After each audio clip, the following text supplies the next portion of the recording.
Rəqqasə Məryəm Süleymanova heç vaxt, heç yerdə danışmadıqlarını bu dəfə danışdı. Tez-tez bizdə olur. Danışdı, nə danışdı? Çox darıxmışam. Şok.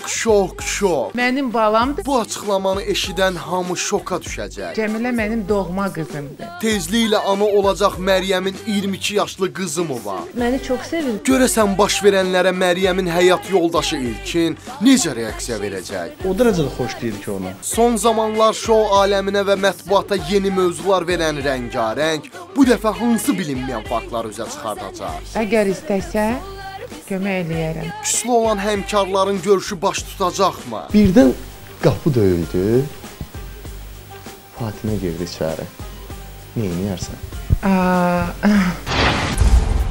Bilmək, görmək, danışmaq və ən nəhayət heç kimin yox, rəqqasənin öz dilindən eşitmək istəyirsinizsə, bu Rəngarəngi qaçırmayın.